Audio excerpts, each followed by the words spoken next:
Boa tarde, gente. É um prazer enorme ter vocês aqui. A gente hoje está retornando nosso Café Cultural 2019.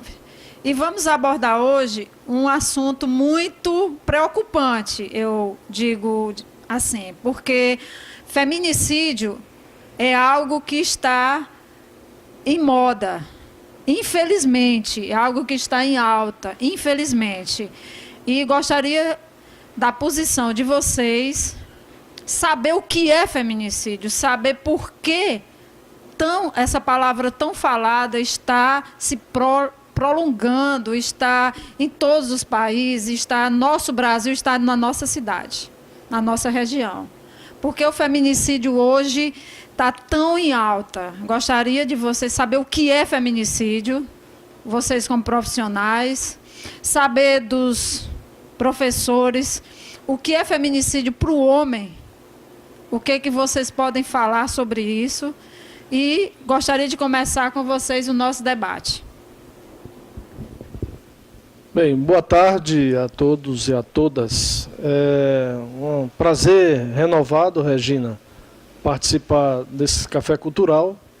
Já não sei mais que número é que eu participo, mas é muito agradável a gente reunir pessoas que se preocupam com a sociedade e com alguns aspectos da sociedade que dizem respeito diretamente à nossa vida. Alguém já teve, alguém conhece uma pessoa que sofreu uma violência física, uma violência contra a mulher, contra a criança, contra o idoso.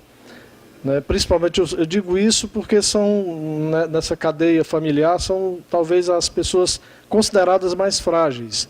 Então, é importante que a gente discuta uma questão como essa, principalmente porque a gente não está vendo dos governos, né, das instituições, uma preocupação maior que possa nos dar segurança de que a gente vai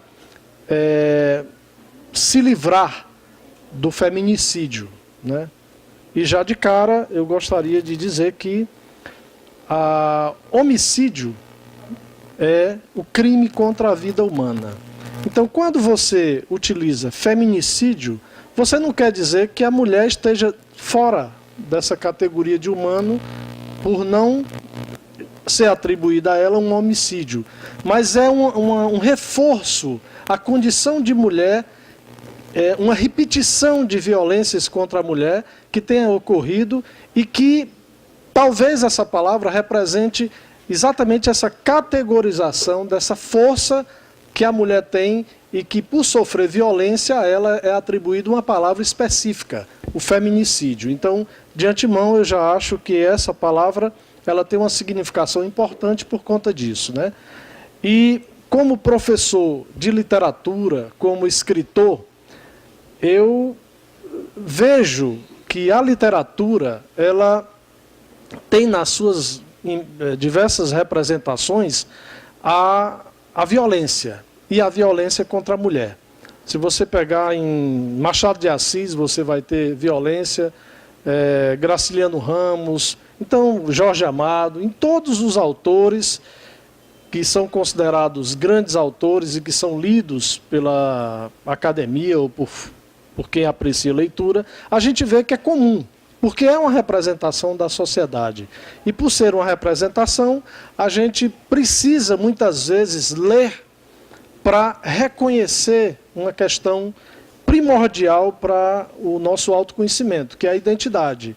Nenhum povo constrói sua identidade se não reconhecer a sua inteligência através da cultura, da literatura, das formas artísticas. Então nós talvez estejamos avançando nesse processo de barbárie, principalmente contra a mulher, exatamente por falta de uma educação civilizacional, né, carente no nosso país, carente na nossa região. As escolas estão paulatinamente sendo abandonadas e isso faz com que os valores se invertam, né? O que é considerado civilização passe a não ter mais nenhuma importância, Basta ver como é tratado o professor hoje em sala de aula, porque já é maltratado pelos governos. Então você tem toda uma cadeia de exclusão em que o ponto frágil desse processo todo, no feminicídio, é exatamente a mulher. Então eu passo adiante para que as pessoas possam, né, também inferir. Boa tarde. Regina, muito obrigada pelo convite. É sempre um prazer muito grande estar aqui com você e com esse grupo assim maravilhoso. É bom a gente se situar no que a gente está falando. Feminicídio é uma nomenclatura nova, mas o ato da agressão, ela nos remete desde a longos períodos da nossa cultura enquanto civilização. Desde o surgimento provocado pela sociedade patriarcal, enfim, pelo menosprezo à mulher, enfim, são várias circunstâncias que promovem esta agressão.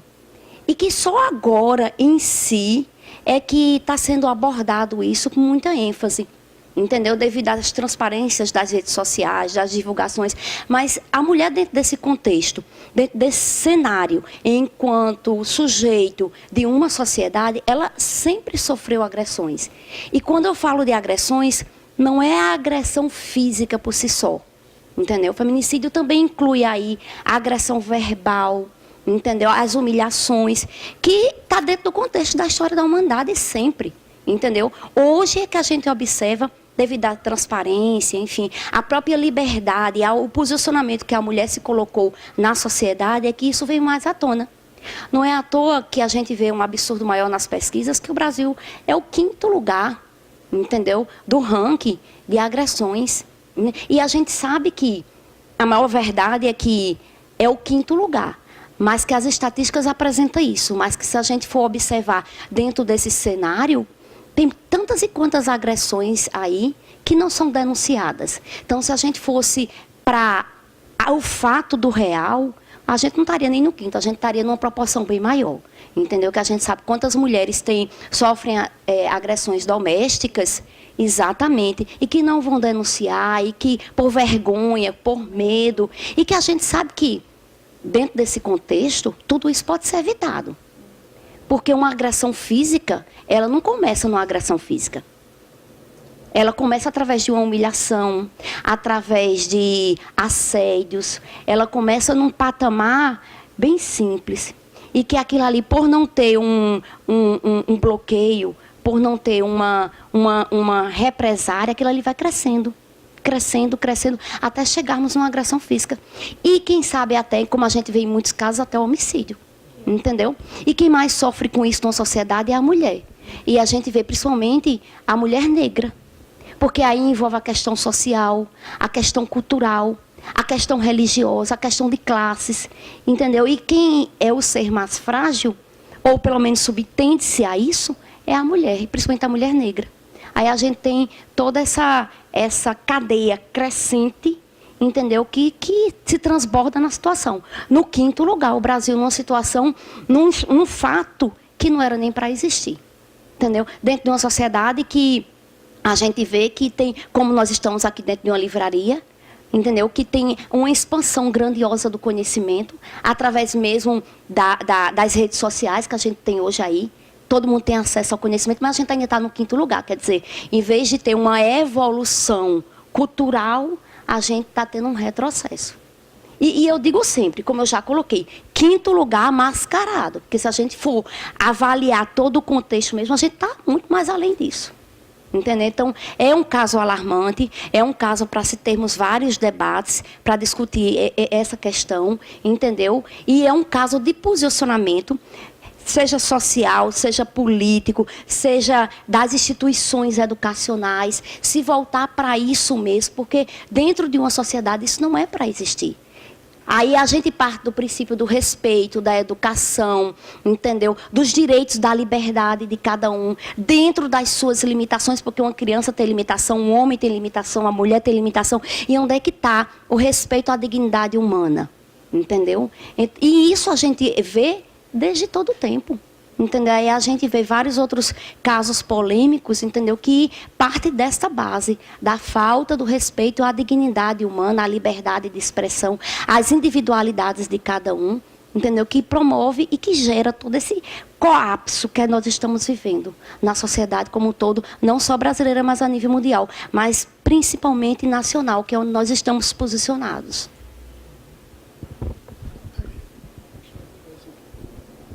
Boa tarde, quero agradecer, né, a Regina pelo convite. Eu me chamo Alane, eu sou psicóloga infanto-juvenil, né? E aí, na infância, a gente já percebe esse preconceito com a mulher e as consequências da violência contra a mulher no caminho, né, dela. Por exemplo, a partir do momento que uma criança ela é agredida em casa, que ela vivencia violência em casa e que ela vivencia acreditando que o pai agride a mãe como uma forma de demonstração de amor, quando ela vai para a fase da adolescência, lá ela começa a conviver e iniciar os relacionamentos, e o que é que ela entende? Ela entende que quando o parceiro começa a agredir, seja com alguns preconceitos mesmo do machismo, seja de uma roupa, seja use uma roupa longa, porque isso não é uma roupa adequada, isso é um tipo de quebra, né, meio que o direito daquela mulher de estar como ela quiser, e aí ela entende que esse outro está cuidando dela. E aí começa de uma coisa tão pequena que a gente às vezes não, isso passa. Só que aí começam, né, com as amizades, corta as amizades, cortam as redes sociais, cortam as relações familiares, e aí a culpabilização da mulher, né, nesse sentido. E aí a mulher se sente culpada por ser mulher e por não estar correspondendo totalmente àquilo que o homem espera da gente. E isso tudo é uma construção. Como eu digo, vem lá da infância e a gente reproduz. Ao invés de a gente cortar esse ciclo vicioso, a gente acaba reproduzindo. E aí, quando eu estava elencando alguns pontos, né, eu coloquei o feminicídio e fui pesquisar sobre as leis, sobre os casos, e já fui para exemplos de violência contra a mulher. E aí a violência contra a mulher está diretamente ligada, né, ao feminicídio. Por quê? Porque parte das pequenas coisas, mas nem sempre a mulher tem a opção de desistir pelas pequenas coisas, porque a gente vê casos de mulheres que acabam encontrando algum companheiro, algum parceiro, começam a conversar através de uma rede social, até mesmo é um relacionamento tranquilo e, de repente, em um surto que não se justifica, acaba agredindo essa mulher e chegando a matar, sem a oportunidade daquela mulher vivenciar a pequena coisa para cortar de primeira, né? E aí também a gente começa a pensar, e se essa mulher tivesse dito, não, ele gritou comigo, ele quebrou o meu celular, que é um tipo de violência contra a mulher. Quebrar bens, violentá-la sexualmente, ela não tem a obrigação de se relacionar com esse parceiro simplesmente pelo fato dela estar casada com ele. Ele quebra um bem material dela, e aí quando ela vai conversar com alguém, seja fora de um serviço, né, com os pais ou com alguma pessoa da família, amigos, aí a pessoa diz, não, mas só isso, você vai separar por isso. Não, a gente no relacionamento, a gente aguenta muita coisa. A gente aguenta muitas coisas, mas quando essas coisas são em busca de uma coisa positiva e não de afundar-se em um relacionamento que está destruindo a mulher. E aí também a gente pensa, existe um perfil do agressor? Existe. Existe o agressor, ele faz o ciclo da violência com a mulher. Ele realiza a agressão, aí ele pede desculpas, e aí tem a fase da lua de mel, que é tudo muito bom, tudo muito maravilhoso, e ele repete a agressão. Chega um momento que a mulher ela fica dependente emocionalmente, psicologicamente, e acredita que não é capaz de sair dessa relação. E aí onde começa a dependência mesmo, de que por mais que ela enxergue que ela está num relacionamento abusivo, que ela tem que sair, senão ela corre risco mesmo de vida, ela já precisa de ajuda. E aí a gente tem os serviços que podem estar buscando, né? Que tem o Centro de Referência de Atenção à Mulher Vítima de Violência, aqui em Cajazeiras, possui esse serviço, disponibiliza de psicólogo, assistente social, o profissional do direito, né? Que aí, junto a essa equipe, busca sempre estar ajudando essa mulher a sair desse ciclo de violência, encaminhando, se essa mulher corre risco, caso denuncie, encaminhando para João Pessoa. Tem um lugar lá que não tem o endereço público, porque é justamente para resguardar essa mulher, porque essa mulher, quando ela denuncia, ela já corria risco de vida. Imagina quando denuncia. E aí também a gente tem que refletir quem é que está apoiando essa mulher. A família apoia? Nós estamos apoiando? A sociedade está apoiando essa mulher? Se uma mulher chegasse para a gente e contasse a situação que ela estava vivendo, a gente iria julgar ou a gente iria apoiar? Como era que a gente iria intervir? O que é que a gente pode fazer para ajudar essa mulher? Então, assim, eu acho que esse diálogo aqui é muito interessante, porque, apesar de muitas discussões estejam sempre em alta, né? Sempre acontece um crime e aí todo mundo meio que abraça a causa, mas aí, e quando aquela mulher estava em uma violência em casa, que você poderia ajudar, você ajudou? Eu quero que você poderia ter feito. E como é que a gente pode auxiliar a sociedade para a sociedade estar ajudando essas mulheres, encorajando essas mulheres, né? Porque, assim, o que a gente entende é que tem que denunciar que ele é um agressor e que ele merece ser julgado como um agressor. Por mais que eu coloquei, se existe justificativa, quais são as justificativas? Às vezes os homens, eles matam as mulheres... pegou uma carona, peguei uma carona saindo de uma festa e aí ele matou porque ela não quis ser estuprada. Então, a mulher morreu porque ela não aceitou ser estuprada, só que aí a gente vê os comentários nas redes sociais e até no nosso dia a dia, mas ela pegou uma carona com um desconhecido. E a gente pensa, caramba, uma situação dessa de violência e a gente está julgando a mulher que já está lá morta, viveu. Ninguém sabe como essa mulher se sentiu tão fragilizada e está lá, né? Então, é isso mesmo, é provocar reflexão do que a gente está fazendo para ajudar essas mulheres que estão em violência, né? Vivendo a violência. E só complementando esse fato, que você colocou uma coisa muito importante, é o seguinte, o fato de você dar uma carona ou aceitar uma carona, o fato de você marcar para se encontrar num barzinho com uma pessoa, isso não dá o direito nenhum daquela pessoa de agredir a sua liberdade. Entendeu? De exigir de você algo e principalmente entender o não e aceitar. O fato de eu dar uma carona ou vice-versa não dá o direito a uma pessoa que eu conheço ou apenas um amigo dele tentar contra a minha intimidade e eu aceitar. Quer dizer, eu posso não aceitar e aquela pessoa concordar com aquilo. Então, assim, nada justifica o feminicídio. Nada. Situações de ciúme não justifica. O fato de acabar um relacionamento e eu não querer mais a pessoa não justifica. O fato de se dar uma carona não justifica. Porque está por trás a liberdade do ser humano, de decisão. Então, nada justifica, porque o ser humano é livre. Né? Uma roupa curta de uma pessoa que não gosta... Quem tem que entender é aquela pessoa num ato de comunicação verbal e não de agressão. Só complementando.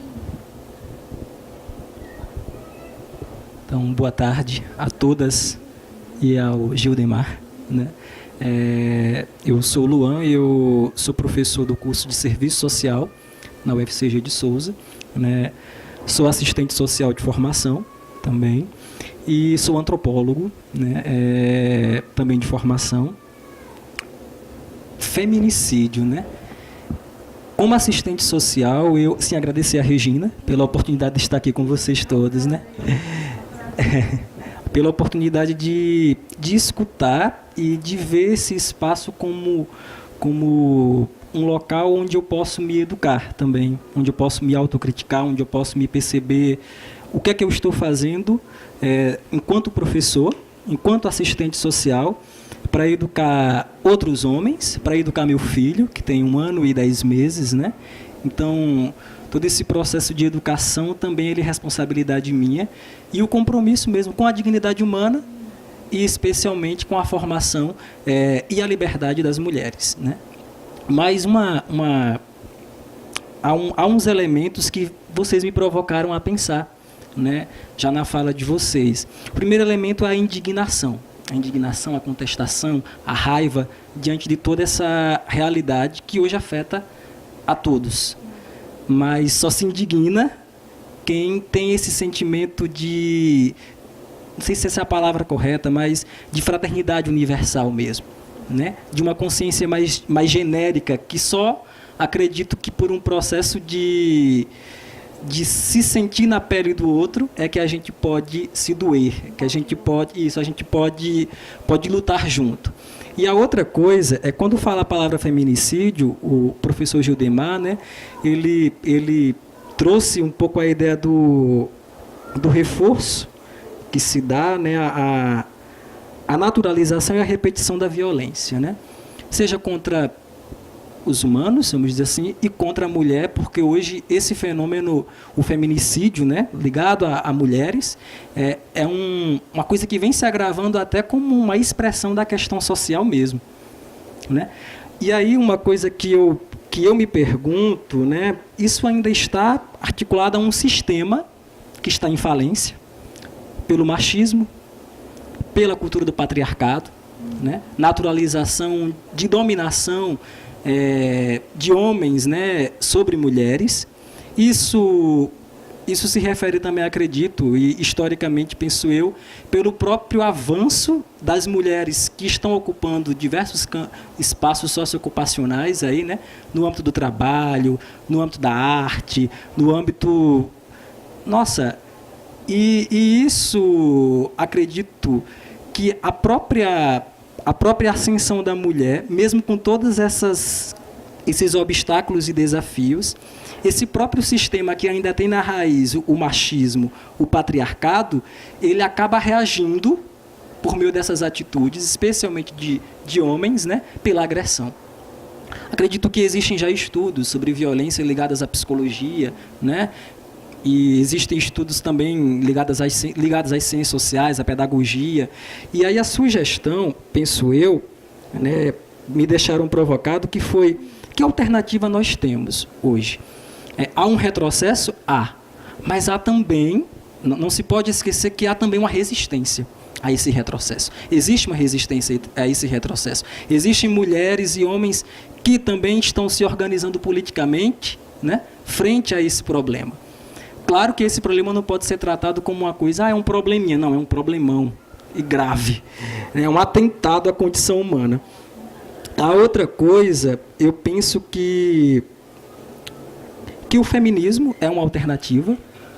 O feminismo, enquanto uma expressão de um movimento social e político, ele é uma alternativa a enfrentar isso. Então, penso que enquanto educadores, ou cada um na sua profissão, pode exercer esse papel de educar as pessoas para essa consciência libertária, para essa consciência de respeitar a liberdade das mulheres, o corpo das mulheres, né, a vida das mulheres, né, e acredito que, enquanto homem, isso me cabe a responsabilidade de educar meu filho, né, o Benjamin, né, para respeitar, né, essa mulher, né, as mulheres, né, em todas as suas formas de expressão de liberdade, de amor, de vida, de trabalho, né?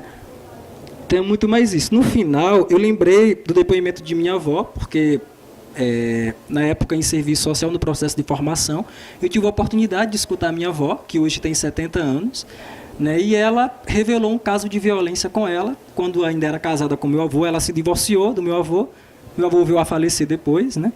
E era um caso de violência conjugal, né, e sexual também, onde ele se aproveitava de uma realidade. Por ser casado, ela tinha que cumprir com as obrigações e, na verdade, não era nem só um cumprimento de obrigação, era muito mais matrimonial, era muito mais violência mesmo, onde tinha que se fazer o ato, e isso ela é indignada até hoje. Isso dói na consciência dela até hoje, né? Eu, enquanto neto, o que é que percebo de ensinamento disso? O que ela me deixa como ensinamento, como lição, né? Respeitar sempre. Respeitar sempre as mulheres, a vontade das mulheres, né? As liberdades das mulheres. E, por último, tem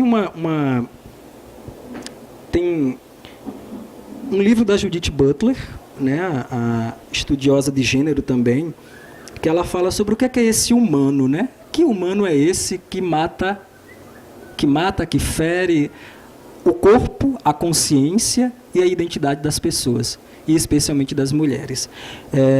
A outra coisa é um livro da Mirla Cisne, né, sobre feminismo e consciência de classe. Penso eu que esse livro deveria ser lido por todos, de todas as áreas e formações, não só das humanas, né? A gente costuma colocar a responsabilidade para as humanas, pensar o problema dos humanos. Mas as exatas, as ciências da vida, as ciências da terra, elas também deveriam pensar nos problemas humanos, né? E é muito mais isso. Acho que também me ligo a vocês nesse sentimento de fraternidade universal, de combater esse fenômeno feminicídio, que é concreto e que mesmo não acontecendo muitas vezes dentro da casa da gente, mas está acontecendo com outras pessoas, né? E me afeta, né? E me afeta. E me deixa indignado também. Mas mais do que a indignação, eu acho que a gente precisa se unir a esse processo de politização, via movimento social, via sala de aula. Estou lá como professor, estou ali vendo situações de racismo, mulher negra, pobre, lésbica, todas essas outras coisas que vão se associando hoje já complexifica essa dimensão do que é violência contra a mulher, né? Então aí já é outro grau de complexidade que esse problema já está, né, encorpando, né? Mas era muito mais isso. Deixa eu mais uma vez, é porque é uma coisa, desculpa minha gente, mais uma vez, mas é porque é um tema muito instigante, você não consegue. Ele colocou um exemplo da avó dele, entendeu? Eu tenho certeza que a avó dele não denunciou. Não. E me lembrou da minha mãe colocando uma situação de uma amiga dela também nesse mesmo contexto, entendeu? E que também não foi denunciado. Então, o que a gente está vendo hoje não é algo que está numa proporção maior, não. Não. Na minha concepção, é algo que sempre existiu. Até porque, como a nomenclatura é nova, isso está sendo mais claramente através das redes da comunicação. Mas isso é um fato que sempre existiu e que a mulher, na sua condição de uma sociedade patriarcal, sempre ficou omissa, caladinha, aceitando aquilo ali. E hoje, graças a Deus, ela está gritando. Ela está denunciando, ela está correndo atrás. Entendeu? Então, hoje está se colocando à clara uma realidade que sempre foi ocultada. Ocultada por medo, ocultada por várias outras questões que intimidavam. E hoje a mulher está gritando. É interessante que eu deixei minha filha para assistir um teatro e ela tem 11 anos. E aí eu deixei ela com uma amiguinha para assistir uma peça infantil e eu fiquei com medo. Aí a primeira orientação que eu disse a ela foi: minha filha, se você sentar e você se sentir intimidada por alguma situação que você não gosta, você grite. Você levante, você grite, você denuncie, entendeu? E você chame a atenção para o que está acontecendo. Você não fique omissa e não fique calada. Então, hoje a gente está numa sociedade, graças a Deus, que a gente está educando, ou pelo menos tentando educar nosso filho a lutar pelos seus direitos, mas principalmente não calar diante das agressões que a gente sofre. Que era diferente de antigamente, da avó dele, da amiga da minha mãe. Então, hoje está se gritando um fato que sempre existiu. Entendeu? E isso é muito importante. E que esse grito seja cada vez mais intenso, porque isso tem que ser mudado, isso tem que ser freado. Na sociedade que a gente vive ou não, isso não pode existir. Eu só queria colocar, né? Eu vou viajar, eu tenho aula esse final de semana em João Pessoa, e aí eu solicitei, eu percebo que ser mulher, a gente é tão frágil de um nível, no sentido não frágil no sentido geral da palavra, mas o medo da gente em relação a essas situações acaba que invadem assim em todos os campos. E aí, quando eu cheguei para comprar a passagem, eu refleti sobre isso agora, ela falando sobre isso, mas como está nas pequenas coisas o medo e as situações mesmo. E aí eu fui comprar passagem e eu disse assim: vê se tu acha uma poltrona ao lado de uma mulher, porque a gente se sente acolhida quando está ao lado de uma mulher. E aí, da última vez que eu estava voltando sozinha também, eu senti um pé encostando. Eu já estava tão nessa de que a gente é assediada em ônibus, a gente é desvalorizada, a gente mulher sozinha em qualquer lugar, é como se fosse assim, não, mas ela estava sozinha, viajar sozinha, mulher viajar sozinha, nossa, e aí eu solicitei e ele diz assim, toda mulher, a maioria das mulheres que vêm aqui, que vão viajar sozinha, solicitam uma passagem ao lado de uma mulher, porque aí a gente tem tanto o medo de ser assediada, de ser violentada, de ser agredida, de ser, inclusive, constrangimento. E não é só isso, é até, sei lá, uma coisa mais grave, até o próprio feminicídio mesmo. Para você ver como não está tão longe assim da gente, está muito perto e está mais perto do que a gente imagina. Oi. Boa tarde a todos. Boa tarde a todos.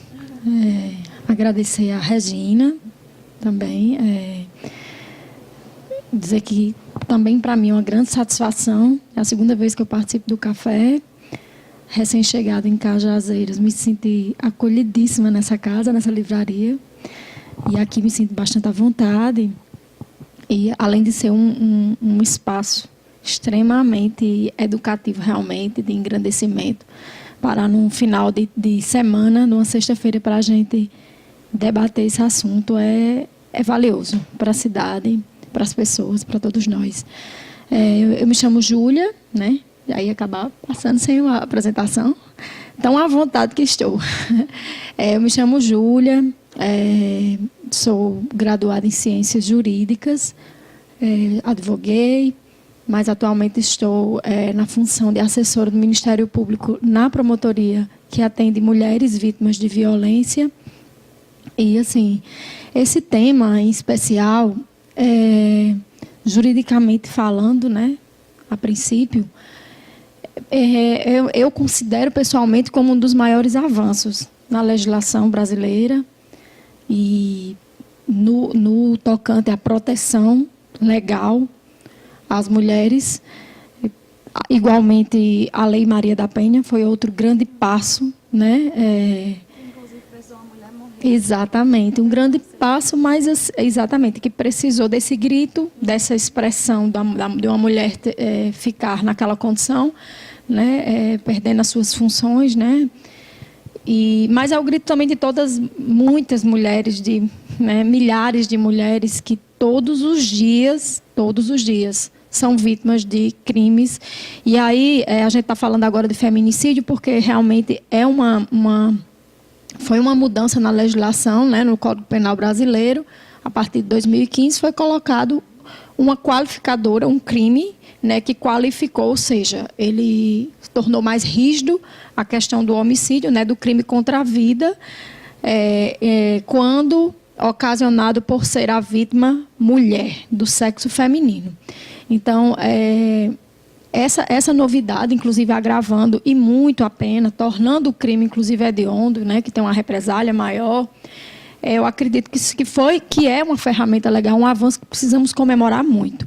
Agora, concordo, né, que a letra da lei e a existência da ferramenta legal, da tipificação legal, por si só, não irá chegar até as nossas casas, né, irá diminuir esse índice alarmante, se realmente o Estado, e aí eu lembro que o senhor colocava, até anotei como primeiro ponto, a proteção do Estado, né, efetiva, né, de fazer com que a lei seja aplicada e aí quando a gente fala em ser a lei aplicada, a gente realmente pensa logo em afastar a impunidade, né? Mas, ao mesmo tempo, nós precisamos também fazer o debate, que aí entra nas suas questões do acolhimento da mulher. Né? E aí o Estado, como um todo, realmente precisa estar organizado. Falo Estado envolvendo, claro, todos os entes, né, para que possam efetivamente montar uma rede de proteção à mulher e aí sim ela conheça quais são os passos que ela vai dar a partir do momento que ela se sentir ameaçada, lesionada ou tiver alguém da família que tenha sofrido ou a situação do feminicídio, que é a morte, né? Que é chegar ao último nível, né, de tirar a vida de alguém por ser mulher. né? Eu lembro bem da história, um pouco da história do projeto de lei que alterou o Código Penal. Alguém falou aqui, eu não lembro se foi você, de onde foi que veio isso, né? De onde foi que surgiu essa ideia? Lógico que é desse processo histórico, né, de inquietação e desse sentimento de fraternidade e de forma sistemática, como um grito do próprio feminismo, né, enquanto movimento.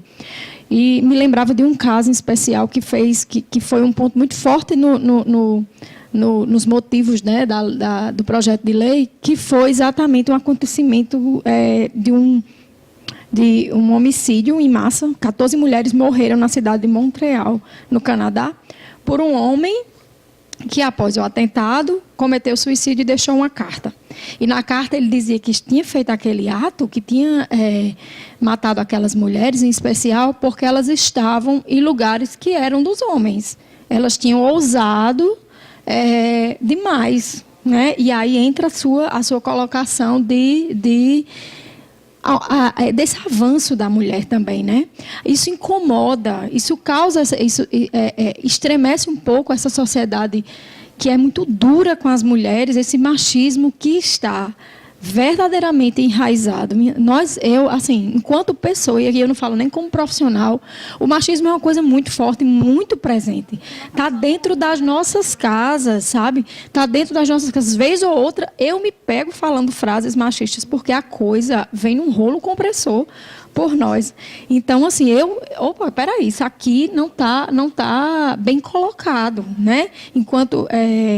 não está respeitando efetivamente a liberdade do ser humano, da mulher enquanto ser humano. E assim, partindo para a questão pragmática mesmo, de como é que a gente vai mudar essa realidade, né, nessa questão da cultura, porque assim, as pessoas os homens cometem esses delitos, né, e o índice é realmente assustador, não só na questão do feminicídio, mas crime de ameaça, né? Nós que trabalhamos no sistema de justiça, a gente fica impressionada com a quantidade, com o índice de crimes de ameaça e de violência contra a mulher como um todo, né, envolvendo todos os delitos. Mas, assim, como é que a gente vai fazer, em termos práticos, realmente, como é que a gente pode pontuar enquanto solução para mudar essa realidade, né? Eu não vejo outro caminho a não ser a educação, né? Particularmente falando, eu não vejo... Claro que na família, dentro da família, você falava na qualidade de pai, eu sou mãe de 3 filhos, eu tenho 2 mulheres e um filho homem. Quando eu descobri que eu estava grávida do menino, eu lembro e até compartilho com vocês que quando eu soube que era homem, eu olhei para o meu marido e disse, pronto, o maior desafio vai ser educar um homem para ser não machista, dizendo não ao machismo. É um desafio enorme, né?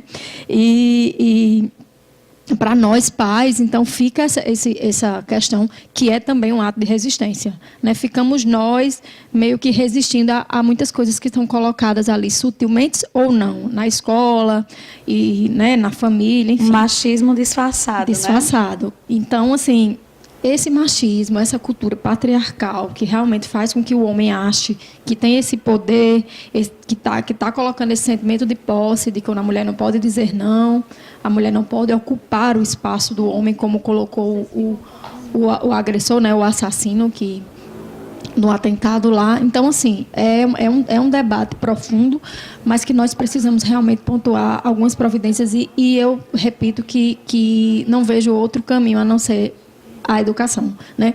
A gente sabe que a gente só muda um povo, a cultura, com esse trabalho diuturno de mudança de consciência em sala de aula, juntamente com a família, né? Então, fica assim, essa contribuição. Eu queria também dizer, teve um ponto que eu esqueci o nome dela, Virgínia colocou, que eu acho que é muito real, que é a questão por exemplo, o Brasil está nessa posição no ranking. Com certeza não estamos sendo muito claros, assim, reais, também vou usar essa palavra novamente, com relação aos dados, ao que acontece na prática, por causa dos subregistros, né? E isso aí, inclusive, está diretamente ligado à questão do medo, que foi outra palavra que a gente escutei muito, que a gente tem usado muito. Não é raro as mulheres procurarem o sistema de justiça e recuarem com medo. Então, assim, o medo também é uma coisa que a gente precisa trabalhar. E para a questão do medo, eu já sugiro, aliás, para todo esse contexto, né, toda essa temática, eu também, pessoalmente, acho que nós precisamos trabalhar a questão do empoderamento feminino, né? Quando a gente coloca, quando o Estado oportuniza para a mulher que ela tenha condição de trabalhar, que ela consiga sua independência financeira, e aí decorre as outras, né? Porque a gente sabe dessa dependência, infelizmente, financeira, emocional, afetiva, que a mulher se julga estar, né, numa relação, principalmente numa relação conjugal, ela vai conseguindo, e aí por isso que eu falo da palavra do empoderamento dos seus direitos, digamos assim, compreender que ela é um sujeito social que consegue viver e consegue se firmar colocando seu respeito, impondo ou não aceitando as agressões, enfim. Então, assim, esse empoderamento feminino também eu acho que é uma coisa que a gente tem que estar colocando em pauta e infelizmente, ainda precisa falar mais, porque ainda é uma coisa que causa medo. Não, vocês estão querendo avançar demais, esse feminismo está destruindo famílias, aí envolve também uma discussão mais profunda que tem um viés religioso, infelizmente. Então, assim, o empoderamento de mulheres e meninas, inclusive, é tema de convenções internacionais, né? A ONU tem tratado isso de uma forma assim muito evidente, né? Eu faço parte, inclusive, de uma rede nacional que discute os objetivos de desenvolvimento sustentáveis, e o Brasil é signatário desse tratado. Então, nós deveríamos já estar fazendo a nossa parte. Existem objetivos e metas até 2030, nós precisamos cumpri-las, e um dos objetivos é lá o empoderamento de mulheres e meninas. Então, assim, indiretamente a gente poderia mudar essa realidade quando a gente começar a fazer esse trabalho educativo, fazendo com que as mulheres se sintam capazes, empoderadas, tenham o seu espaço e digam não a tanta violência. Tá? Obrigada. Júlia, como você foi na direção que eu trabalho, né, de crer que todas as soluções têm que partir da educação, eu digo uma coisa: não se nasce machista, ou feminista, ou vítima, ou agressor, né? Nós nos formamos nos nossos lares ou no nosso ambiente de vida de acordo com os contextos, né, favoráveis ou não à violência. Então, daí o papel da escola ser tão importante, não só no freio a determinados comportamentos considerados violentos, mas na própria formação de uma sensibilidade, uma sensibilização através da arte, através da cultura, através das diversas manifestações de humanismo presentes nessas lutas para o cumprimento de metas, que são coisas que existem no mundo inteiro, no mundo civilizado, e que, se para nós é uma coisa de tempo para cumprir, é porque nós não temos, né? E esse reconhecimento internacional das nossas deficiências não nos incomoda, e isso é grave, não nos incomoda. Você fala como representante da justiça que é importante que haja a participação da justiça impondo a lei àqueles agressores. Mas é preciso que a gente evite a agressão, antes de tudo. Então, todo o processo tem que ser discutido a partir da noção de Estado. Qual o Estado que nós temos, né? Tivemos agora uma eleição recente, que foi uma grande anomalia para mim, né? Um candidato que aponta armas e diz que vai liberar armas. Aí, quando você vê a violência crescendo a partir dessa manifestação de um candidato, então você diz: o que é isso, pelo amor de Deus, né? Tudo aquilo que eu estou trabalhando como professor, como educador, como escritor, de repente eu estou sendo levado por uma corrente, né? Eu me senti como alguém que foi levado pela lama de Brumadinho ali, sem condição de reagir. Então nós estamos enfrentando um problema grave, que é o problema de Estado. Qual a noção de Estado que nós estamos vivenciando hoje com a ascensão desse governo machista, homofóbico, misógino, que tem demonstrado isso nas suas falas? Eu não estou me colocando aqui como opositor, como esquerda, centro, seja lá o que for. Fora disso, estou me colocando aqui na condição de humanista. Então, como humanista, é inaceitável que um Estado tenha uma representação tão medíocre, né, do ponto de vista dos processos de civilização, de relacionamento humano. Então, como é que a gente pode esperar que esse Estado possa favorecer, através da educação, através da legalização, da justiça, né, uma proteção à mulher, uma educação para as crianças e os adolescentes que não se tornem infratores futuramente, né, dentro desse universo tão caótico que nós estamos vivendo. Então, eu acho que a gente precisa refletir muito em que isso aqui seja um debate, mas que se transforme num fórum e que a gente possa estender isso aí, talvez para a promotoria, talvez para a universidade, talvez para outros órgãos, o CRAS, né? Bom, a gente tem que sair daqui com uma noção muito clara de que as nossas manifestações individuais têm que se tornarem um grito da sociedade como um todo. E não apenas de cada um de vocês, mas da sociedade, né? Aí eu também estou muito preocupado com o tempo e que tem 3 que não falaram ainda. E a gente fica numa empolgação querendo falar. Genesi. Vá, Genesi. Eu ia falar. Boa tarde. Obrigado pelo convite, Regina. Esqueci. Ah, tá. E me chamo Genesi, sou assistente social. Mas hoje estou aqui não como profissional, mas como mulher, né? E não trabalhei, não trabalho na área. E como a Regina citou, a gente vê muito pelas redes sociais, pelas televisões, né? Mas assim, é agravante, o caso é agravante mesmo. E como Virgínia citou, ela disse que nada justifica, e realmente nada justifica, mas eu acredito que está ligado muito ao ciúme. Está ligado muito, a porcentagem é bem maior com o ciúme. Como ela citou aqui também, aquele sentimento de posse, né? Que o homem tem com a mulher. Exatamente, com mercadoria, que é minha, ninguém, se não for minha, não vai ser de ninguém, entende? E tá assim, é cada vez maior mesmo. Dá até medo de você ligar a televisão hoje, porque é o que passa, né? É o que passa. Em Face também, você vê, é o que tem também. É assim, eu teria muita coisa para falar, mas se fosse mais um debate só entre a gente, mas é só isso que eu vou falar. Vou passar. Então, boa tarde, né? Agradecer o convite. Eu me chamo Ianca, eu sou estudante de serviço social e eu fui estagiária do CRAM, que é o Centro de Referência e Atendimento à Mulher Vítima de Violência, por 1 ano e meio. Nesse espaço eu convivi e vi muita coisa mesmo, que é realmente lamentável. O número de mulheres que chegam ao CRAM, o número de mulheres que não chegam ao CRAM, que são encaminhadas por órgãos, mas que a gente chega lá e a mulher, está tudo bem. Não vamos entrar em detalhes. É importante ressaltar o trabalho dos profissionais do CRAM.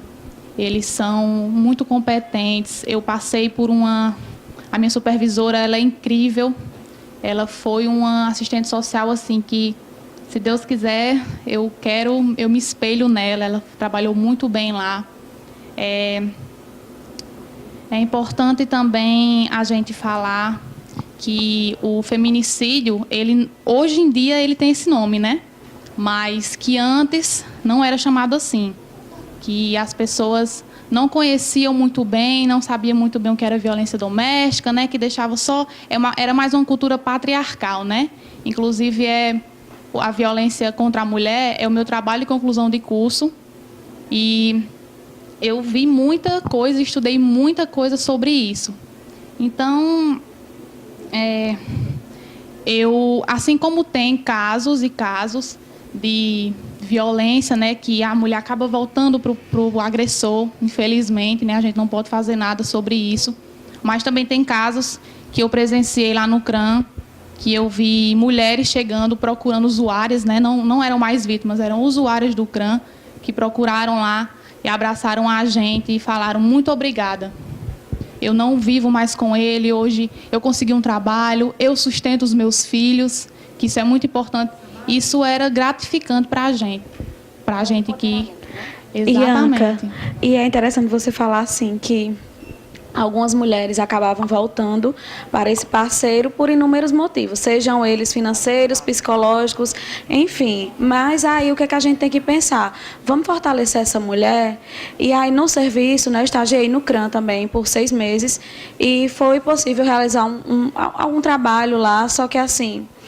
precisa de muito mais de profissionais, da sociedade, de pessoas que reconheçam. Tem gente que não sabe nem o que é o CRAN. Tem mulheres que são vítimas de violência e não sabem para onde correr.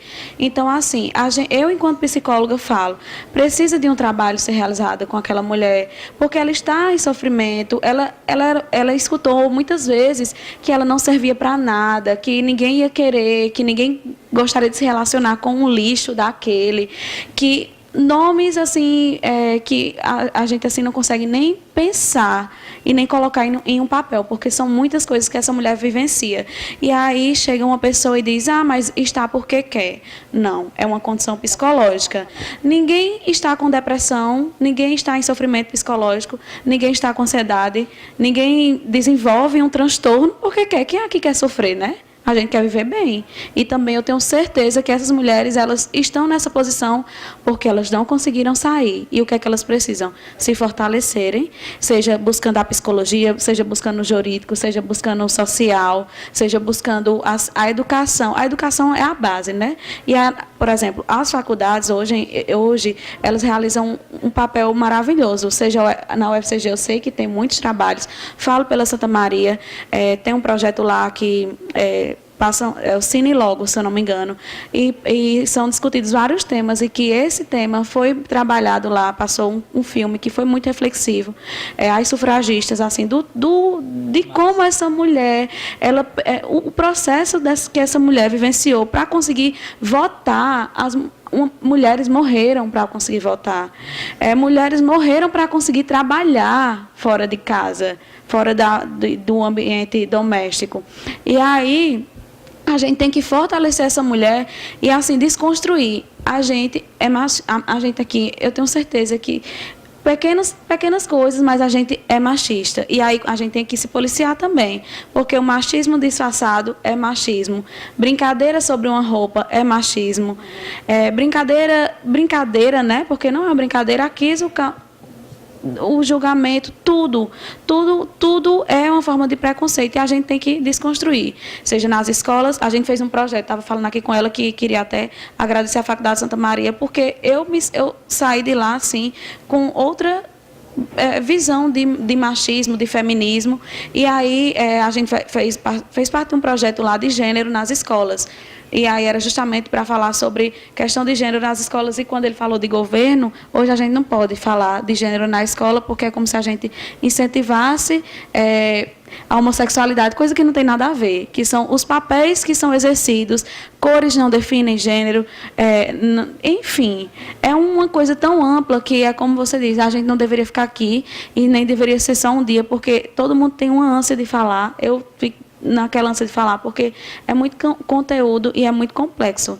A gente, com uma vivência particular de uma amiga que viveu violência, não consegue entender como é amplo isso, como muitas mulheres vivem aquilo, que às vezes a nossa vizinha é vítima de violência e a gente não dá um apoio, a gente não sabe como ela está, enfim. As mulheres gritam, né, como teve o caso recentemente da mulher que gritou durante horas que estava sendo agredida, e aí ninguém teve a audácia ou a coragem de ir lá tentar salvar essa mulher. E bem ela não estava, né? Porque tava uma pessoa gritando, pedindo socorro, ela não estava bem. E, enfim, é isso que eu queria passar, que a mulher que está nessa condição de violência, ela está em sofrimento psicológico, ela está em sofrimento, então, assim, que busquem os serviços, CRAN, CRAS, porque, assim, quando existe já uma violação de direitos, é o CREAS, mas, enfim, busque algum serviço que aí você vai ser orientado. E é isso. Agora sim, é como Judemar disse, tudo parte do princípio da educação. Seja a educação de responsabilidade de colégios e da universidade, que é algo extremamente importante, a conscientização do ser humano, mas principalmente na família, no seio. Entendeu? A educação que você dá para o seu filho, para a sua filha, mostrando uma realidade, quer dizer, quebrando todo um conceito cultural que veio lá de bem longe, entendeu? Onde mulher e homem têm papéis definidos. Não. Todos são capazes de ir além. E é preciso se respeitar isso. Aí a gente só consegue mudar uma sociedade através da educação. E a educação vem das instituições de ensino e da família. E isso é fundamental. Não adianta a gente questionar se a gente não faz a nossa parte. O governo, as leis estão aí para dar suporte e ajudar. E isso é fundamental. Mas a gente só muda com a educação. E a educação familiar e das instituições de ensino, isso aí é quem faz toda uma transformação de vida. Por isso que a gente não tem que se calar. Inclusive, esse processo de educação, inclusive dos agentes sociais envolvidos, né, tem que também ter um pouco de percepção de que a gente não pode agir impondo uma cultura, por exemplo, a cultura do feminismo. Qual feminismo? Eu tive em Missão Velha, na URCA, terça-feira, para um debate, e na mesa lá falou sobre o feminismo na cantoria. Interessantíssimo, no cordel e tal, e como eu conheço muita cordelista, foi em cima desse livro que eu organizei, Cultura Popular, né? E aí o camarada que fez a fala sobre o feminismo em Passira, que é uma cantora, aliás, uma repentista de Pernambuco, ele disse, deixou bem claro, que feminismo é esse que eu falo de Passira? Passira é uma mulher da roça que de repente tem uma compreensão da vida igual ao homem. Então ela faz, com o discurso dela, com a voz dela e com a arte dela, essa percepção de mundo. Ela está sendo feminista. Ela não precisa defender a bandeira da Judith Butler. Ela não precisa defender o feminismo francês. Não. Ela, na medida em que ela faz uma fala e que ela tem uma compreensão de justiça social, de igualdade e de fraternidade, ela está sendo feminista. Então, muitos feminismos que se impõem aí para a sociedade, muitas vezes é uma espécie de modismo que quer, de repente, configurar uma teórica francesa ou uma teórica americana dentro de um contexto brasileiro completamente adverso. Então não dá para transportar uma teoria, né, de um lugar para outro. E eu que trabalho com um processo de descolonização, então não dá para aceitar muitas vezes uma teoria alienígena ao nosso meio. Então é preciso que a gente construa o feminismo que a gente quer que aconteça. E não receber uma herança de fora e, de repente, colocar aquilo como uma fórmula. Não cabe. Você, de repente, vai até passar a ser agressor, de uma certa forma, com um discurso violento até. A gente percebe muitas vezes isso no meio universitário, acontece muito isso, né? É interessante como o professor coloca, né? Realmente as experiências decoloniais, elas estão aí e elas são experiências exitosas, né? Eu vou falar pouco. Você vai falar, certo? E elas são experiências exitosas. No caso, seria só uma provocação, como você citou a Judith Butler, que é uma escritora, né? E acho que ela é de Londres, acho que é Judith, né? E existem outras, Simone de Beauvoir, tantos ícones aí que escreveram sobre o mundo da mulher, vamos dizer assim, ou uma perspectiva de gênero, né? Então, mas quando eu penso nas experiências decoloniais, acho que sim, faz sentido. Tem muita gente escrevendo hoje sobre isso, né? Mas no sentido do feminicídio, que é um fenômeno concreto e, de certa forma, que atinge hoje o globo, não é só uma realidade local, eu não sei se essa experiência decolonial seria suficiente. Claro que não se trata só de um problema teórico, vamos estudar aqui sobre Judith Butler, ou sobre Simone de Beauvoir, ou sobre... Não, o processo de educação ou de formação da consciência, né, libertária, né? Então, de uma consciência mais libertária, acredito que isso pode acontecer numa educação de base mesmo. E aí a experiência decolonial, acho que ela vem, no sentido de que aproveitar a experiência do movimento de mulheres no Cariri, o movimento de mulheres na Paraíba, em Cajazeiras, em Sousa. Onde estão essas experiências, né? Talvez mapear essas experiências. Onde é que estão essas experiências? É via partido político, organização de mulheres em partido, em associação de profissão, né? Nos próprios espaços socioocupacionais. Então, eu penso que há mulheres aí escrevendo, mulheres fazendo poesia, mulheres cantando, pesquisadoras, cientistas, né? E acho que isso esse fenômeno me parece que não é só um problema de um local ou de uma formação social só do Brasil. Acho que isso é um problema que atinge, aliás, esse problema local é um problema global, né? Ele é uma questão de natureza global e que eu acho que não vai ser só solucionado por um país. Vai estourar esse problema em outros lugares, aí, como o caso de Montreal, né? Rapidinho, eu queria só complementar, quase não chega em você. Só para complementar que, sim, claro, que esse processo, né, você coloca nas organizações e onde estão esses feminismos também, que precisa se conceituar, encontrar esse caminho do meio, né, estão nas mulheres que conversam com outras mulheres, né, isso, não necessariamente é preciso estar nesse coletivo devidamente organizado, digamos assim, né, mas mulheres que conversam com outras mulheres, mulheres que acolhem outras mulheres. Eu acredito muito na força das mulheres que apoiam a outra mulher, independentemente dessa questão organizacional mesmo. Exatamente.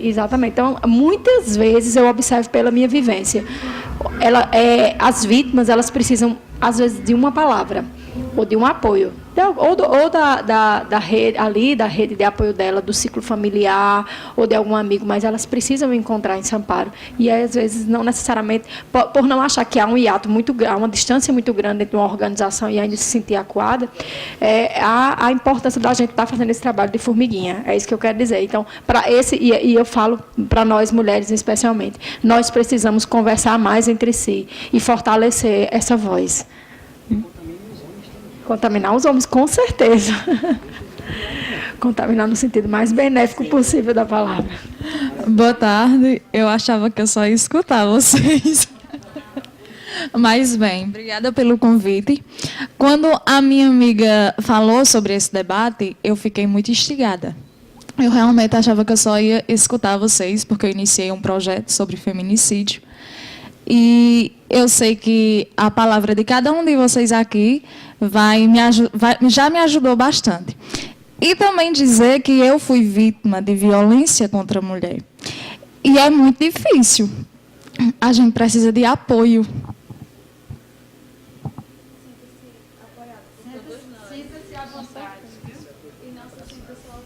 Sinta-se à vontade, é que você está em casa. Estamos aqui todas para lhe apoiar. Desculpa.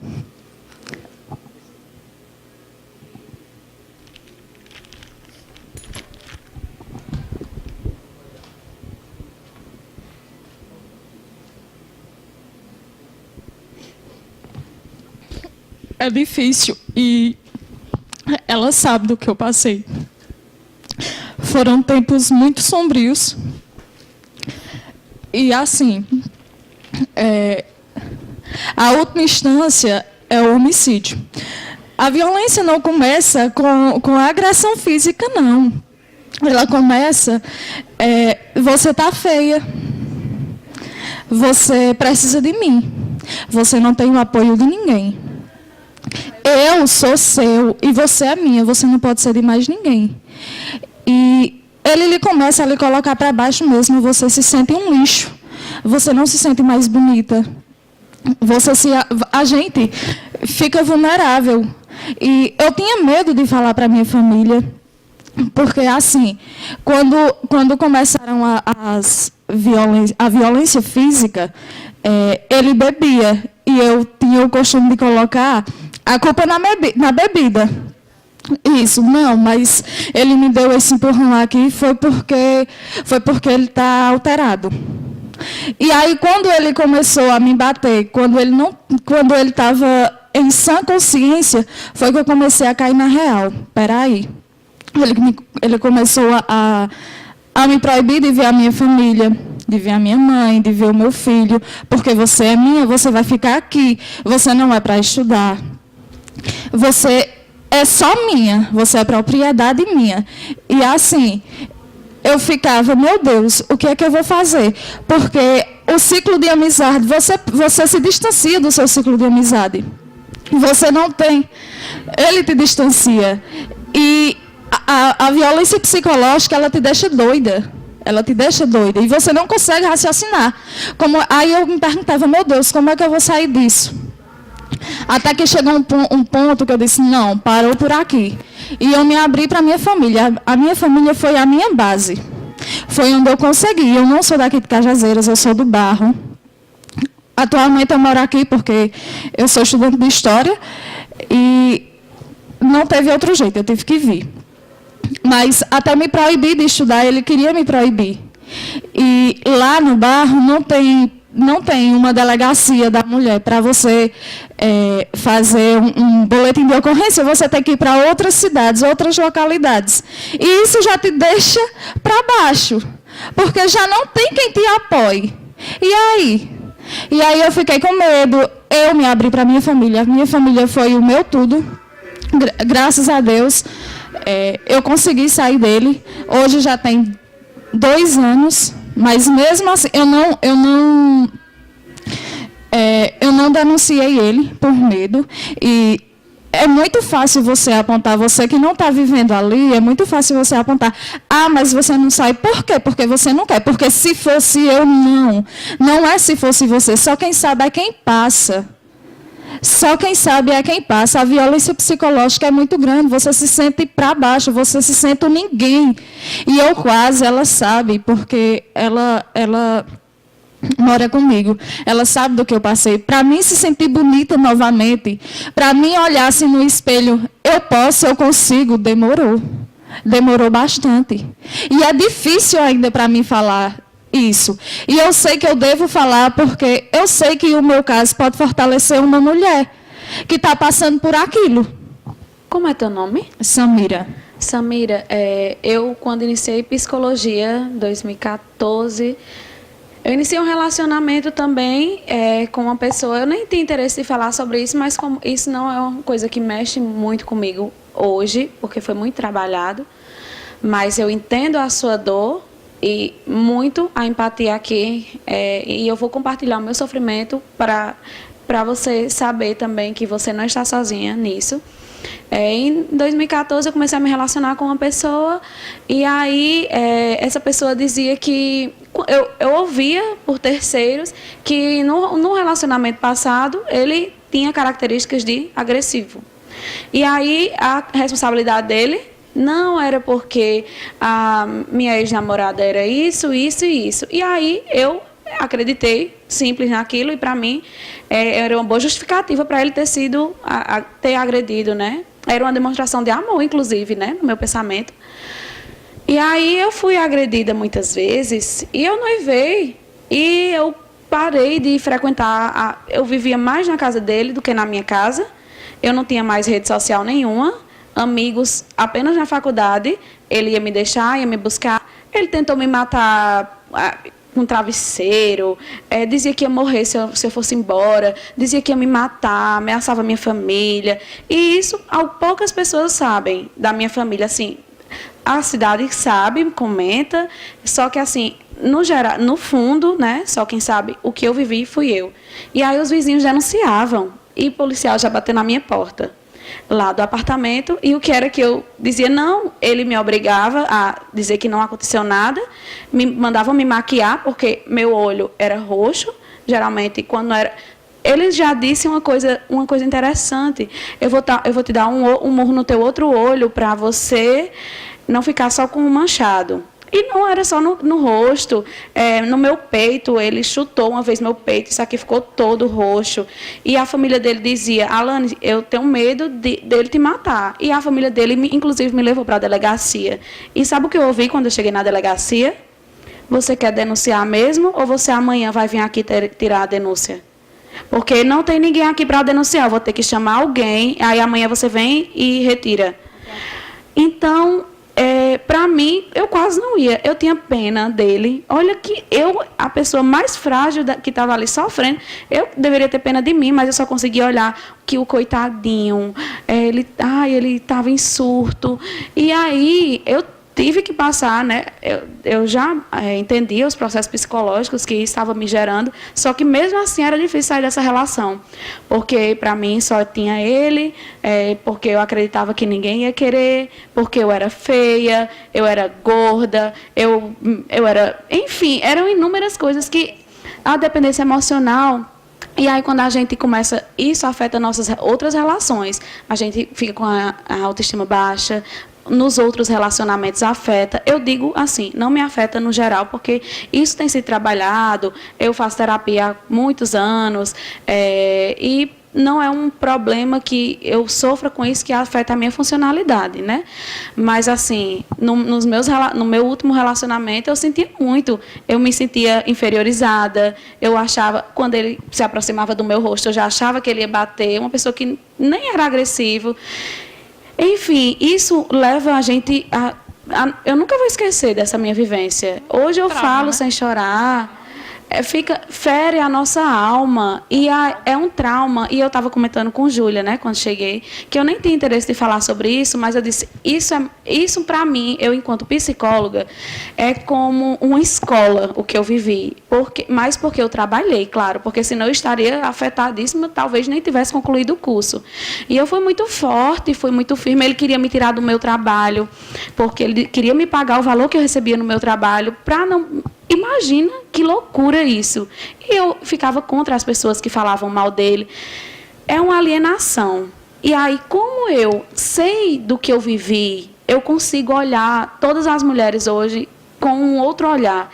E, para mim, isso foi um curso de pós-graduação da vida, né? E aí, quando eu visualizo casos de violência contra a mulher, eu abraço essa causa e não permito, se alguém ao meu lado, ou minha família, ou minha mãe, alguém, quando vai julgar, eu faço uma reflexão. Mas e se fosse assim? E se fosse você? E se fosse comigo? Porque aí, quando a gente se coloca na situação, a gente começa a entender a dor do outro. E não se sinta mal por compartilhar. Se você disse que tinha medo, né, de falar, mas, sim, você está ajudando outras mulheres. Você está ajudando a outras pessoas a perceberem que a situação dela, às vezes, ela não sabe que está vivendo uma situação de violência. E aí ela percebe que violência é isso. E aí a gente vai fortalecendo cada vez mais essas mulheres. E, assim, a sociedade, no geral, a não olharem essas mulheres com um olhar de que elas estão porque querem, porque elas não estão lá porque querem, porque ninguém quer sofrer, né? A gente quer felicidade. E isso não é felicidade. Isso não é amor, inclusive. Que a gente acha que é amor quando está dentro, que não tem nada a ver com amor, porque amor não machuca, amor não fere a outra pessoa, amor não fere a alma. E isso cria uma ferida tão grande lá na alma que nunca será apagada da mente da gente, porque de mim nunca, nunca, jamais. E eu tenho medo, eu morro de medo. Eu tenho um namorado, vai fazer 1 ano, mas, assim, no início era muito difícil, porque eu achava que ele era igual ao outro. E não tem nada a ver, nada a ver. Mas eu ainda tenho medo dele, porque ele, de vez em outra, procura pessoas próximas a mim para saber da minha vida, ainda procura mandar mensagem para mim para saber da minha vida, e eu tenho medo, e eu sinto que eu não estou segura. Porque o que eu vejo é que, mesmo mulheres que têm a medida protetiva, eles agridem, eles passam por cima e matam mesmo assim. Então, isso é um problema muito grave, muito grave. E as mulheres têm que dar as mãos, têm que se unir. Porque o que eu vejo é mulher julgando a outra. E isso não é certo. A gente precisa de apoio e não de julgamento. Ai, meu Deus. Bom, meu nome é Raíssa. Eu sou amiga de Samira, como ela já disse. Eu sou estudante da UFCG, faço pedagogia e eu vim aqui acompanhar ela, não esperava falar também. Mas, enfim, é um assunto que choca todo mundo, né? Violência, qualquer tipo de violência, doméstica, física, emocional, psicológica. E, assim, eu passei muito tempo com ela, faz mais de 2 anos, né, que a gente mora junta, e eu presenciei muitas coisas.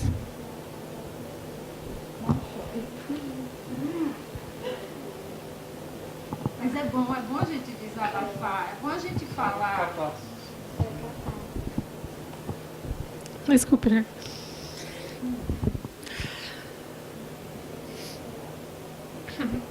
Assim, foi um dos meus primeiros contatos com a violência.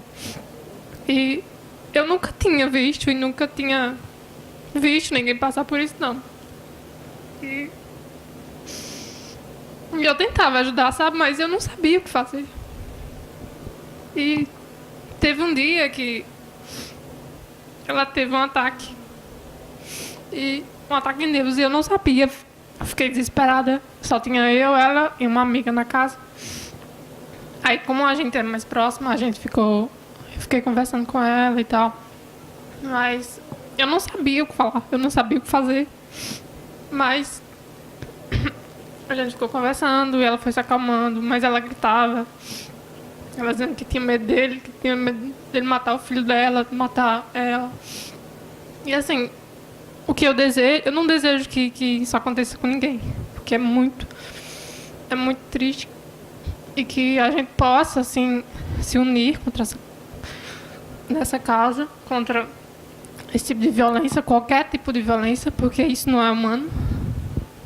Com certeza isso não é humano, porque eu vi muitas cenas, e tanto verbalmente como fisicamente, isso é apavorante.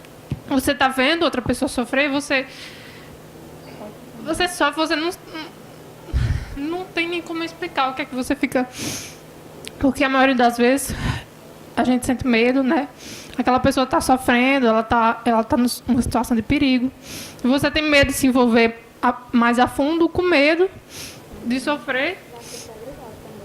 Isso. Você tem medo de sofrer alguma violência física, verbal. Muitas vezes o medo cala a pessoa. A maioria das vezes, né?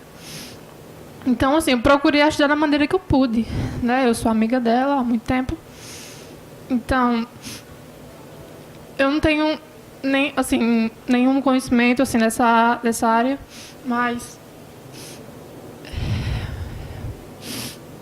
foi uma experiência bem... Muito... Como é que faz? Gente, que grande aprendizado, né? Hoje eu estou muito feliz.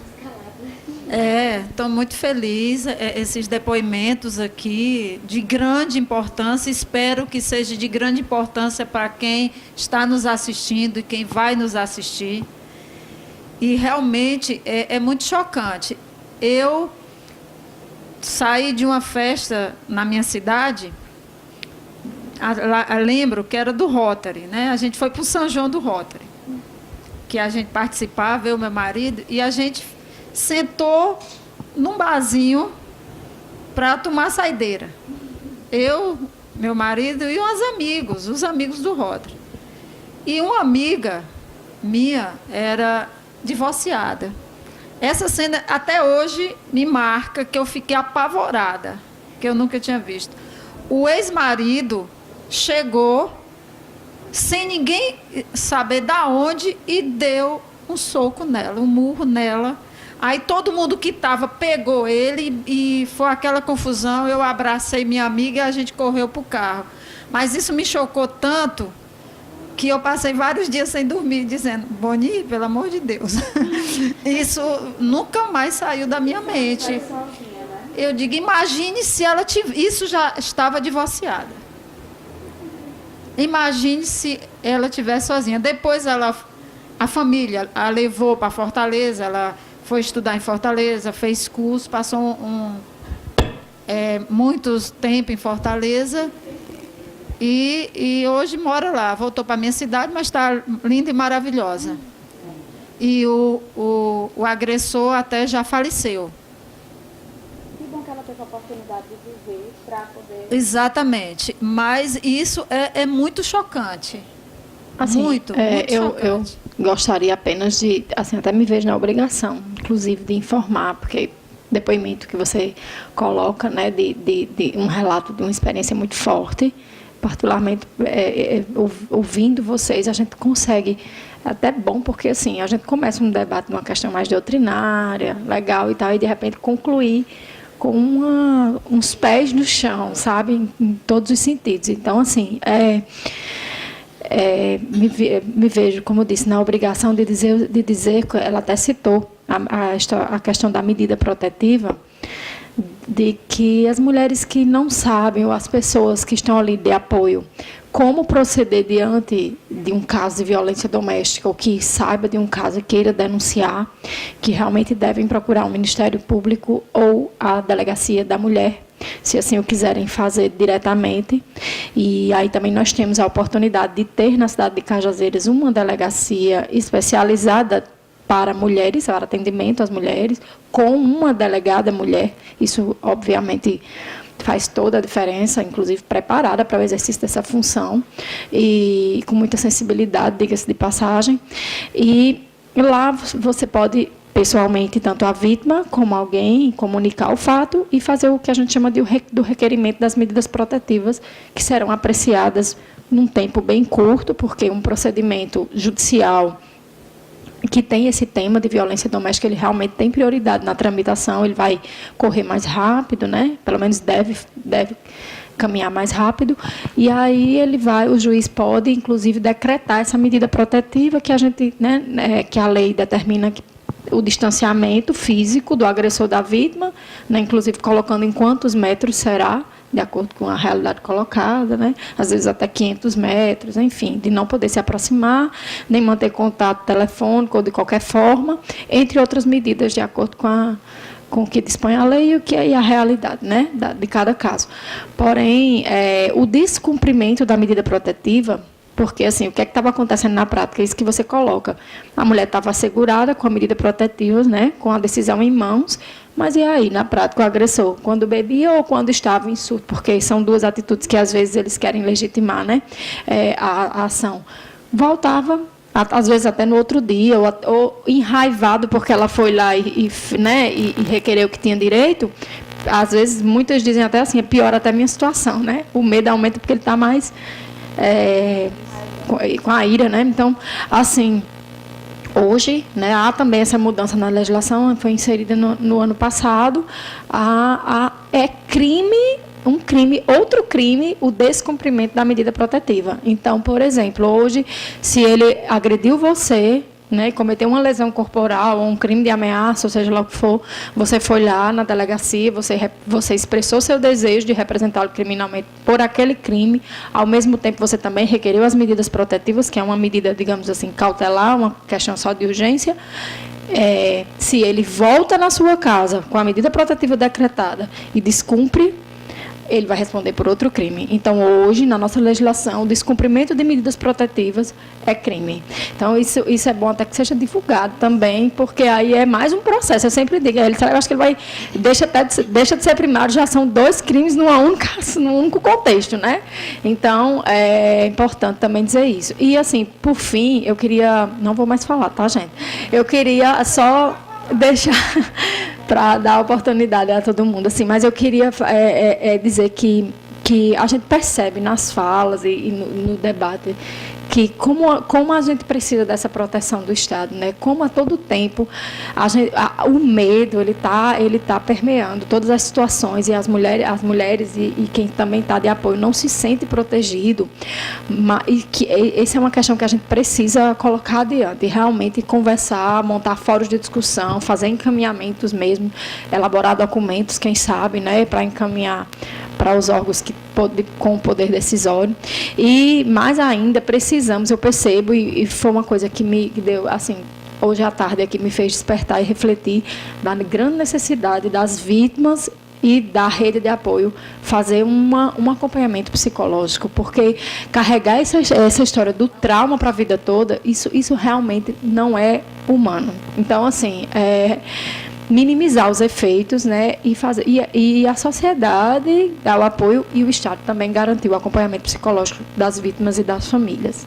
Acho que isso é uma questão urgente também. Eu até aconselho, eu sou professor do curso de letras da UFCG, professor de karatê. Dou aula de karatê lá na universidade, né? Minha filha é faixa preta. Na hora que a gente estava aqui, ela ligou com um vídeo, eu disse, eu estou no debate. Aí mostrei, né? Aí ela fez assim, né? Catarina, o nome dela, faixa preta e tal. Eu tenho certeza absoluta que se Catarina se relacionar com quem quer que seja, que ela escolha, e que se a pessoa ousar agredi-la, ela vai reagir. Quer dizer, ela vai se defender. Jamais ela agredirá alguém, jamais. É princípio filosófico do karatê a não agressão. Você não agride, você se defende. Então, em casos de agressão, ela vai saber se defender e eu chego até a ter pena de um futuro agressor dela, porque ela sabe se defender, né? Mas aí, claro, que eu não vou aconselhar jamais as pessoas que partam para o revide. Primeiro porque você tem que preparar o seu corpo para a prática de uma arte marcial, e isso leva tempo, leva anos, e leva aprendizado, principalmente filosófico. Você tem que compreender a disciplina, compreender uma série de coisas que está intrinsecamente ligado às artes marciais, né, o karatê principalmente, e que só uma pessoa que tenha compreensão disso, um bom instrutor, é capaz de passar isso para os alunos de uma forma adequada, uma forma educativa e tal. Mas aí eu dei esse exemplo porque as pessoas podem se defender também, né? Muitas vezes tem medo, né? Medo de... Mas não, se você de repente barra uma agressão, aquela pessoa tem medo de lhe agredir futuramente, né? Se ele... além de tudo, você tem o direito de se defender, né? E aí eu acho que uma prática de arte marcial é muito importante para a mulher. Defesa pessoal mesmo, né? E por aí, lá, por exemplo, em Fortaleza, tem inúmeras academias que trabalham somente com mulheres. Defesa pessoal. O cara vai tirar uma graça com você, perdeu o dedo, quebrou o dedo, que foi isso? Não sei, caiu. Né? De repente... É interessante, sim, estar preparada, né, para reagir a alguma coisa, se defender, mas é muito interessante, né, que vamos aí em busca de acompanhamento psicológico, de psicoterapia, de grupos de apoio. E aí eu queria falar do serviço.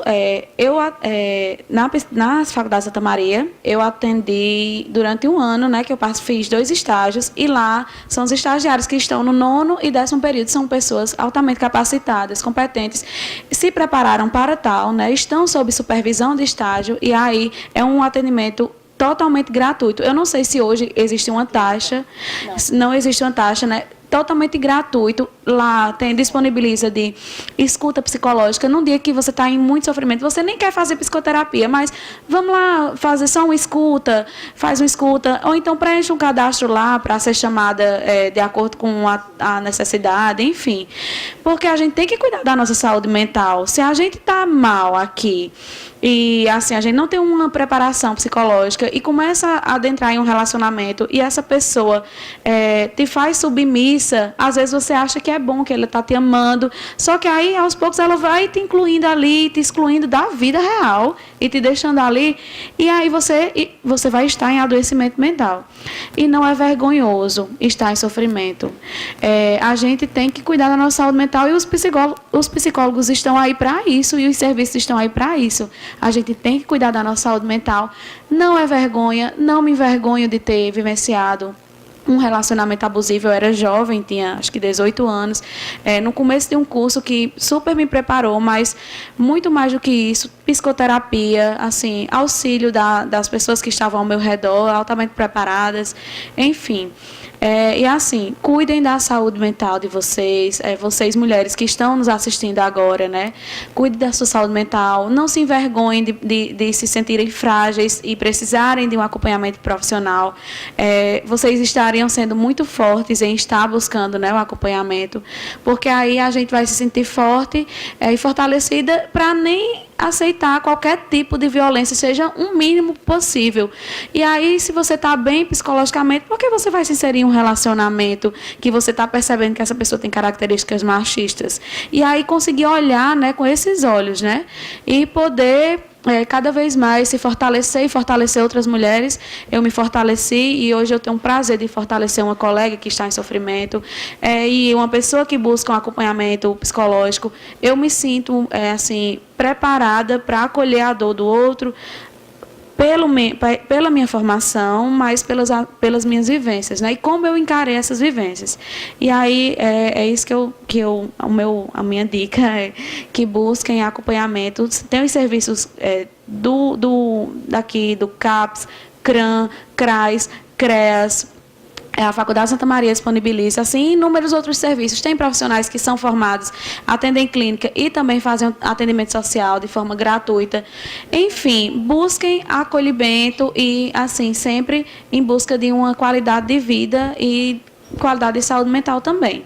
E eu encerro também, não vou mais falar nada. Eu gostaria que você falasse sobre um pouco do seu estágio, local que você trabalhou, para as pessoas saberem, poderem ir lá, pedir ajuda, para conversar também. Então, o CRAM, ele possui uma equipe multidisciplinar, que ele é composto por 3 profissionais, que é uma advogada, uma psicóloga e um assistente social. São todas mulheres, né? Às vezes as mulheres têm um pouco de receio de procurar essa ajuda, porque um homem ele não tem a mesma sensibilidade que uma mulher tem, né?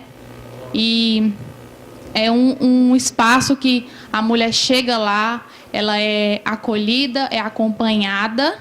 Tem mulheres lá de 2010, 2012 que voltam ao CRAM com as mesmas, às vezes ela saiu de lá bem, né? Mas que em 2017 voltou, em 2018 voltou. E aí, como é que a gente vai fazer? Então, tem todo esse preparo, né? Tem os encaminhamentos também da DEAN, da UPA, que a gente recebeu muito encaminhamento da UPA, do hospital, do CRAS. Então, é bastante importante. Eu queria ressaltar só mais uma coisa também, que é uma frase bastante conhecida, que em briga de marido e mulher, ninguém mete a colher, né? E aí, o que a gente vai fazer? Quantas mulheres, quantas Tatianes, não sei se vocês conheceram o caso da Tatiane, né? A advogada que foi morta, vão precisar morrer para que as pessoas realmente ajudem, né? Essas mulheres que estão gritando em suas casas, seus apartamentos, e as pessoas escutam aquilo e não denunciam, né? Então, é bastante importante ressaltar isso também.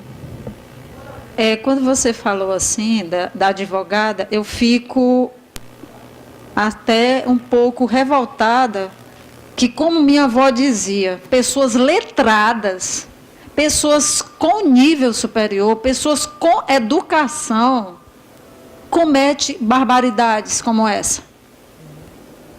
Os senhores professores gostariam que esses homens, com formação, muitas vezes doutores também, que têm altos cargos, gostaria de saber por quê, a visão do homem, por que acontece algo assim.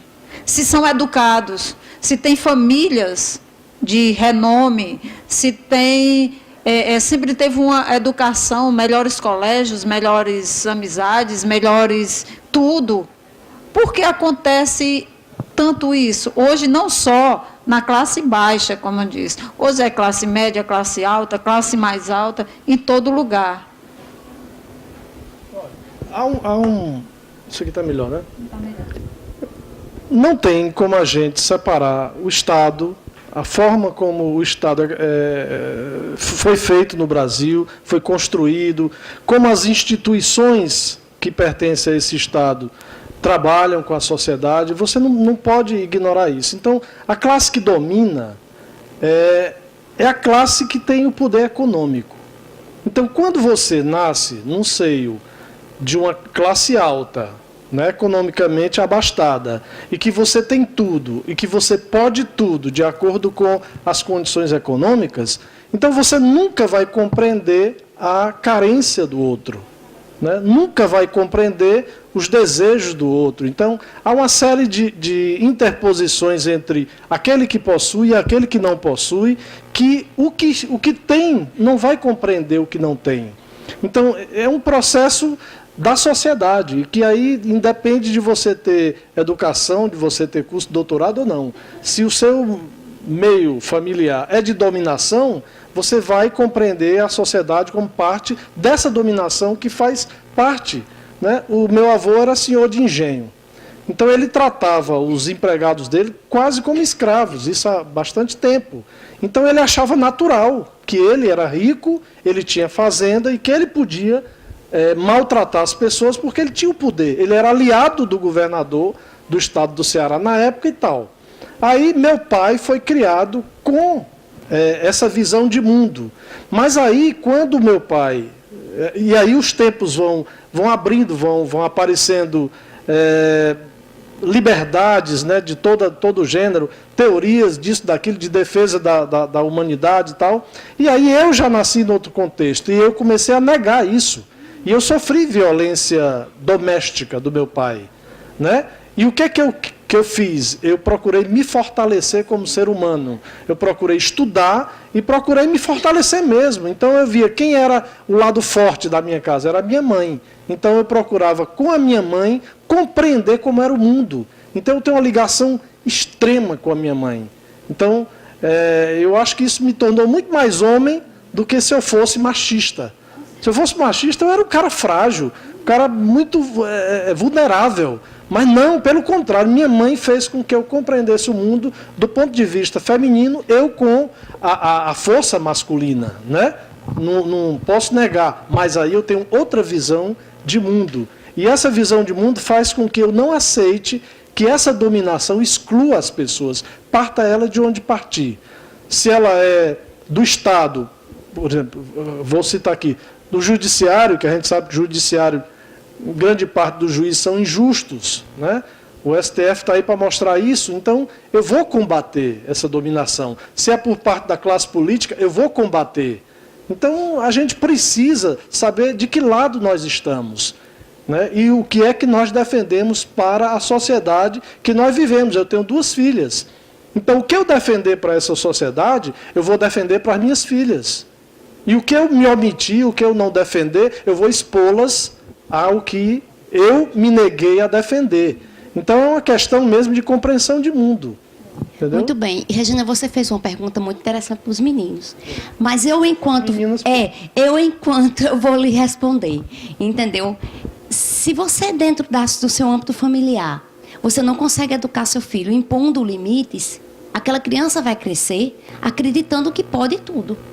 Porque você não impôs limite.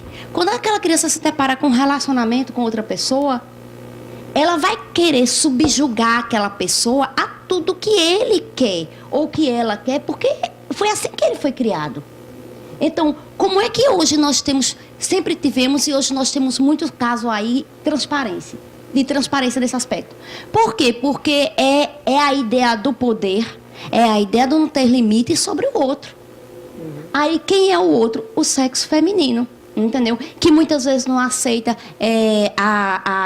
o crescimento, entendeu? Por quê? Porque só ele é quem pode, porque ele não teve limite. Então, existe uma cadeia, entendeu? Um ciclo disso aí, que parte do princípio da educação familiar. Como você mesmo disse, você seguiu mais, se apoiou mais na sua mãe enquanto crescimento emocional da sua pessoa. A base foi sua mãe, entendeu? Provavelmente, ela não era ela era uma pessoa muito mais centrada em todos os aspectos, e você buscou isso, entendeu? Então, você se moldou nesse aspecto. Mas por quê? Porque teve uma mulher centrada no meio. Então, mas se o pai e a mãe trabalham, dá tudo para a criança, não conversa, não ensina, aquela criança não tem limite. E aí você tem todo o contexto Que aí vem drogas, que aí vem alcoolismo, que vem transtornos, agressões, da má formação, da personalidade emocional daquele jovem, entendeu? Porque não teve a base familiar necessária, entendeu? Emocional, para que crescesse de forma saudável. Aí vem as imposições, as agressões, e muitas vezes eu achei, me chocou muito esses 2 casos, entendeu? Porque é verdade. O agressor coloca a mulher, ou a agredida, entendeu? Como feia, incapaz, incompetente. Aí gera uma incapaz de ser amada, incapaz de crescer, entendeu? Uma dependência emocional. Então, é muito importante nesse momento, a gente sabe que esse contexto é o contexto que se encontra muitas mulheres, entendeu? Então, é muito importante, não só entre briga e mulher não se bota a colher, mas principalmente, eu sei que é muito difícil nesse momento, para quem está passando, mas assim, buscar ajuda, buscar o apoio de uma amiga, buscar o apoio de uma psicóloga, buscar o apoio de uma mãe, porque é numa conversa, é num diálogo, é num abraço, é num apoio emocional, entendeu? Que a pessoa se refaz, se empodera daquilo que foi perdido naquele relacionamento e consegue sobressair. Então, o apoio, a busca de ajuda, o apoio das instituições, entendeu? Isso tudo é muito fundamental, entendeu? Mas, principalmente, a sua necessidade de buscar. Então, e isso, agora, eu digo sempre, esse contexto parte, principalmente, quando a gente vê esse cenário das características, é da falta da educação, da falta da base, entendeu? Que aí acarreta aí tudo isso que a gente vê de maléfico na sociedade. Certo.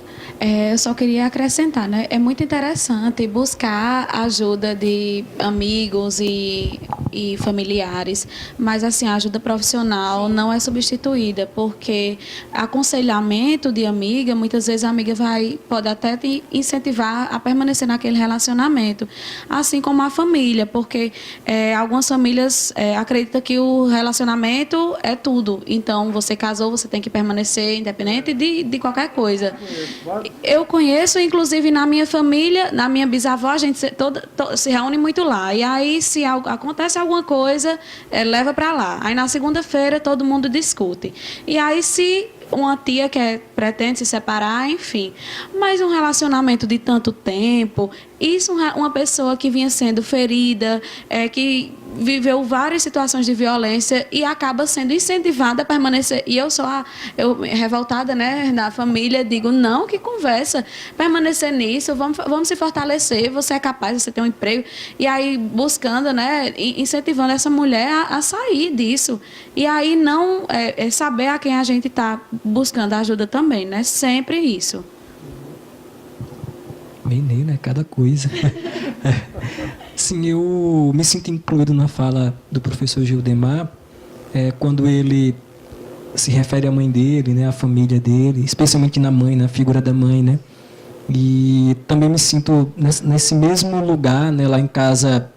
Sempre fui ligado à minha mãe. E olha, não há nenhum complexo de Édipo nesse negócio, não. Não.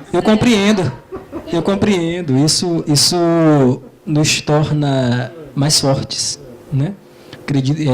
Essa presença materna, quando ela é bem compreendida, quando ela é bem recebida, ela se torna muito, muito elegante em nós homens, né? Então, assim, isso, acho que não é nem sensibilidade a palavra, porque a palavra sensibilidade ela é uma armadilha, né?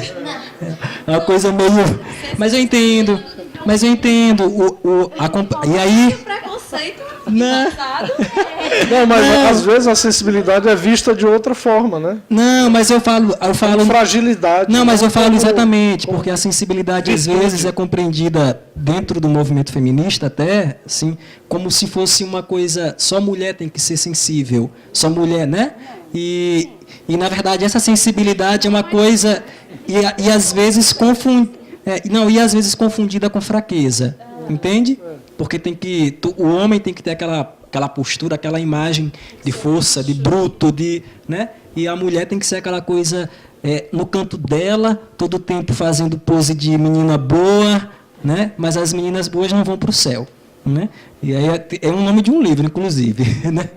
Mas assim, em relação a essa questão eu também me identifico com isso, né? Que eu também acredito que eu olho o mundo pelos olhos da minha mãe. E eu acho que eu fui um felizardo nesse sentido, porque escolhi serviço social como primeira formação, que no imaginário da sociedade é uma profissão de mulheres. Isso também é uma outra crítica que já tem estudiosos fazendo isso também, né? Que é outro processo lá de... Eu acho que pelo início, né? Isso, pelo início. Hoje nós já temos uma presença mais forte, masculina. Mas, assim, isso é interessante. Quanto à questão do letramento das pessoas que acabam expondo sua agressividade, mesmo assim são doutoras, são PhDs, né? E existem casos demais. Mamãe dizia uma coisa muito engraçada e um conselho muito bom. Ela dizia, quando a gente comete uma coisa estúpida dentro de casa, ela dizia, para que tanto estudo e tanta jumentice? Né? Ela dizia muito isso. Então, sabedoria não é coisa... você que gosta das sabedorias do povo, né? Dos poetas, dos artistas... daquilo que é da raiz, também gosto, também me identifico com isso. Sabedoria não é coisa só da academia. Infelizmente, acho que para respeitar o outro, na sua dignidade, enquanto ser humano, seja mulher, principalmente mulher, porque nós estamos num contexto de discussão sobre isso aqui, né? Acredito que isso extrapola o âmbito da academia, né? Isso extrapola o âmbito da academia. Infelizmente, acontece muitas e muitas vezes das pessoas acharem que o fato de ser doutor, de ser PhD, limita a pessoa de agredir seu semelhante ou sua companheira, ou seu companheiro, sei lá quem for, né? Mas especialmente no caso das mulheres. Então, acredito que uma boa educação de base, e acho que essa educação de base pode ser espalhada por outros campos que podem acabar, como é que eu posso dizer... replicando, seja pelas instituições, fortalecendo o Estado, e aí também o meu questionamento enquanto Estado, ver o Estado, né? Esse Estado, ele é quem? Quem ocupa ele hoje? Quais são as cabeças que manipulam esse Estado? Que ideologias estão aí na base desse Estado? Porque, como você mesmo colocou, né? O Estado, ele serve, sim, a uma consciência de classe, dominante, opressora, né? E que para reformar todo esse processo, agora nós estamos nesse contexto de Brasil, mundo, né? As duas cabeças da América do Sul, Brasil, e a cabeça da América do Norte, os Estados Unidos, né, estão novamente reafirmando os princípios de uma economia, de uma sociedade ultraliberal, neoliberal, imperialista novamente, né? E tudo isso vai recair sobre as minorias, sobre os direitos das minorias, sobre os direitos das mulheres, né? E sobre as conquistas que nós temos aí. Então, eu penso que nesse quesito de inteligência, eu acho que inteligência não pode ser uma coisa só da academia, né? Existem sábios e muitos sábios aí que estão fora desse processo. Me lembrou muito tanta pergunta, logo quando Regina fez a pergunta, como agora com a tua resposta, aí o questionamento, um texto que eu li que foi colocado no primeiro ano de universidade, não vou revelar o tempo. Mas eu lembro desse texto, me marcou muito, foi uma profunda reflexão.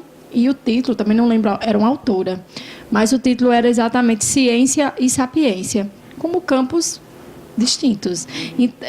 Aliás, que não necessariamente estão juntos, né? Então, assim, se andar junto, beleza, ótimo. Mas, às vezes, a classe social, ou o letramento, ou o nível de digamos assim, especialidade, conhecimento técnico, acadêmico, seja como que não interfere muito nesse comportamento agressor, né, claro. E aí, como ela colocou, é muito mais a questão da sua formação pessoal, que vem da educação de casa. Só que eu acrescento que há necessidade, essa educação que obviamente, que eu defendo que seja a parceria da escola e família, porque senão vai ficar nessa queda de braço, nesse ato de resistência e esse conflito, né, na cabeça da criança. Mas quando isso caminha junto também, aí sim você consegue ver mudanças, né, no processo cultural, e as pessoas vão se a mentalidade vai sendo mudada, enfim, mas voltando para a questão da responsabilidade da educação familiar, mas uma educação familiar inclusiva, uma educação familiar que consiga olhar pessoas, seres humanos e que trate as questões de gênero, né, de uma forma bem colocada. Então, assim, acho que era bem isso que... Viu, Júlia? Eu falei sobre marcas da violência na música popular brasileira. Eu peguei 2 exemplos. Uma música de Chico Buarque, Terezinha, que era o primeiro, me chegou, como quem chega do nada. Aí depois tem um que vem do bar. Esse que vem do bar trata a mulher como uma vagabunda, como, né? Aí inclusive, mostrei como um cantor, um compositor como Chico Buarque, que é ouvido pela elite cultural, né, produz uma música que pode reverberar na sociedade de forma violenta, pode gerar uma violência. Aí peguei uma música de Fernando Mendes. Tive esse desejo louco de beijar tua boca, de morder tua língua, de furar teus olhos, de arrancar teus cabelos e te acorrentar. Olha aí você vê a classe trabalhadora, quando chega em casa, ou passa às vezes no bar para tomar uma, para poder ir para casa. E aí está tocando o quê? Não toca Chico Buarque, toca Fernando Mendes. E aí toca esse tipo de música. Ou toca uma música de Amado Batista, que estimula a violência, ou seja qual for, safadão, funk, tal. Então, você tem, nas camadas populares, todo um processo de brutificação, de estupidificação do homem através da música. E aí, né, da cultura, de uma forma geral. E isso é um produto feito pela indústria cultural, direcionado para poder estimular a violência. E aí, quando é que a gente vai discutir isso? Não se discute isso. Então, quando eu trabalhando sobre cultura popular, comecei a perceber que a música popular brasileira ela está repleta de violência. Violência contra a mulher é clara. Esses funk, esses forrós são ridículos, né? Como é que a juventude, o cara abre a porta do carro, do som do carro, e de repente toca uma música esculhambando a mulher está lá dançando. Quer dizer, sequer a pessoa reflete sobre a condição dela naquele momento, né? Então, isso exige uma reflexão profunda de nós que pensamos isso aqui, né?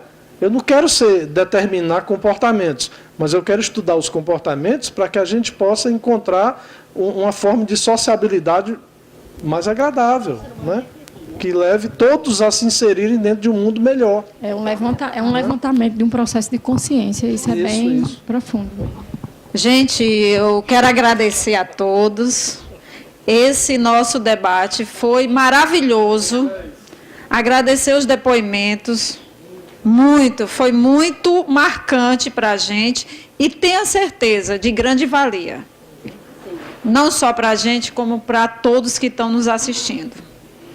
E quero oferecer nosso café, quem quiser um café, um suco, vamos tomar um coquetel aqui antes e, se Deus quiser, em breve teremos o próximo, viu?